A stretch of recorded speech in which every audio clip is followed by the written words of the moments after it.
Hello everyone, I am Shreya Mainali along with my team member Anastasia, Grisha, Jagannath and Siva, and we are here to present our in-depth finding regarding the case study of occupational health and safety issues at Toronto Hospital. Before moving towards our presentation, at first we would like to show our gratitude towards our Professor Lisa for providing us this opportunity to present our views, ideas, and thoughts, an in depth analysis of the case that dealt with the real life scenario regarding OHS issues in Toronto Hospital.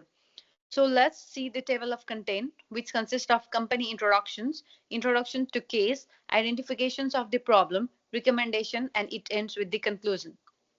Before moving towards the case, first let's have some information about the company, that is Toronto Hospital. Toronto Hospital is a 100-bed healthcare facility located in Toronto, Ontario, Canada, serving a diverse urban population. The hospital provides a range of medical service which includes emergency cares and others. It is governed by provincial health regulation. Toronto Hospital is committed to patient care and well-being of its staff through though it's currently facing significant challenges in maintaining a positive safety climate and addressing workplace health and safety issue. So now let's talk about the case. Moving to the another slide.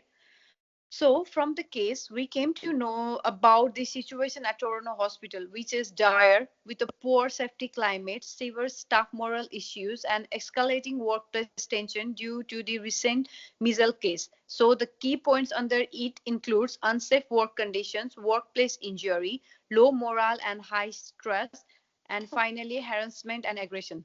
So, in under the unsafe work condition, we came to find that staff concerns about the missile exposure has led to refusal to work and increased absenteeism, notably among nurses and custodial workers, contributing to inadequate sanitation. Under the workplace injury, in a rush to reduce exposure, a nurse slipped on a wet floor, sustaining a head injury and potential arm fracture. Inadequate response from HR has worsened the issue. Moving towards the next, it's the low morale and high stress. Employees are experiencing high stress level, with some taking stress leave. This is a toxic atmosphere of the disrespect, harassment, and discriminatory remarks across the department. And the final issue that has been identified is harassment and the aggression. Harassment is widespread, including inappropriate conduct, gender based remark, and physical aggression, such as the assault of a doctor by a nurse and under stress. So, this point illustrates a deeply troubled workplace requiring immediate intervention to address safety, moral, and ethnic concern. Now, for the further presentation, I would like to call Grisa. Thank you. Thank you, Shreya. As discussed by Shreya, we have identified some of the OHS issues that is identified in the case study. So first are OHS issues that would be the infectious disease exposure. So in this study, in the case study, we have found out that the measles case has been increasingly reportedly high in the case study, and with these two confirmed cases in the hospital, the risk of exposure of the measles is already very high. So that it made that nurses and custodial staff is begin to exercise their right to refuse unsafe work by voicing their concern about such exposure. So according to the Occupational Health and Safety Act, a worker can refuse to the work when she or he finds in if he or she finds themselves unsafe to work and other employ. And the next infectious disease would be the workplace injury. So in this section, a nurse who wanted to avoid measles exposure took a tumble on the slick floor and suffered a head injury and broken and possibly broken arm, as discussed by Shreya. So from this, we learned that due to the mm, unsafe work environment and failure to take care of an incident, an employee like nurse, like she failed and fall hazard. And due to this OHSA rule, due care by employees on maintaining safe working condition includes care of sleep and fall hazard, timely medical responses for immediate reporting of the injury. And the third would be the employee stress and moral. It is one of the most identified issues in the case study. So due to the pressure of work, staff shortage and contagious disease has raised the level of stress to such an extent that labels to high stress leaves, interpersonal conflict, and distressful behavior have become common among workers. So next would be discussed by Jagannath. Okay, I will be the covering fourth and the fifth point, which is workplace harassment and violence. Issue related to this report of offensive remarks, sexual harassment, and physical argument are increasing. For instance, a nurse assaulted a doctor, indicating rising workplace tension. Legislation related to this issue is Bill 168 under OHS, which mandates a comprehensive workplace violence and harassment policy.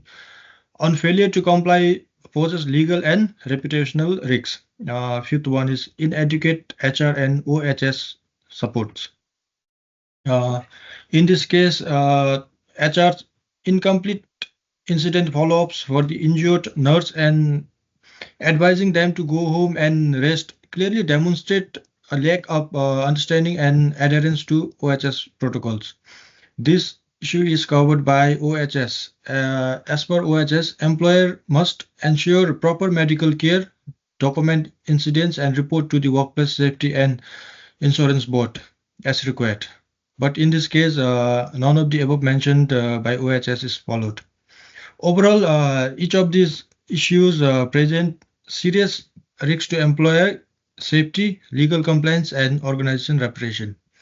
Recommendations will be covered by my friend Anna. So for the recommendations, the first is improve infectious disease control policies. So we propose enhanced policies on PPE use, designated infection zones for diseases like measles, active health monitoring of staff, and strict adherence to OHSA and Public Health Ontario guidelines. Next is enhance physical workspace safety. Regular hazard identification such as checking of wet floors combined with incident response and proper documentation will improve the safety. Next is workplace stress and mental health. So implementing employee assistant programs, EAPs, better workload management and mental health awareness training will address stress and burnout. Next is zero tolerance and harassment policy. So by enforcing clear anti-harassment and violence policies, respectful behavioral training, and a confidential reporting mechanism, it can create a safer and more inclusive workspace. Next is to we can enhance HR and OHS training and communication. So training HR and managers in incident response, improving communication channels for reporting issues, and conducting regular safety audits will strengthen compliance and address the safety gaps. The last one is to they can create a positive safety culture. So leadership engagement in safety practices, employee recognition for safety contributions, and continuous feedback systems will foster a strong safety culture. Further, Shiva will continue with the conclusion. Hi class. I would like to continue and conclude this beautiful presentation on the occupational health and safety issues at Toronto Hospital highlight critical areas such as infectious disease, exposure, workplace injuries, employee stress, harassment, and insufficient HR and OSS support. The recommendations provided ranging from improved disease control and safety measures to fostering a zero tolerance harassment policy and enhancing HR training. It aims to create a safer and healthier work environment by implementing these measures. The hospital can better protect its employee and boost morale and ensure higher standards and patient care. Thank you.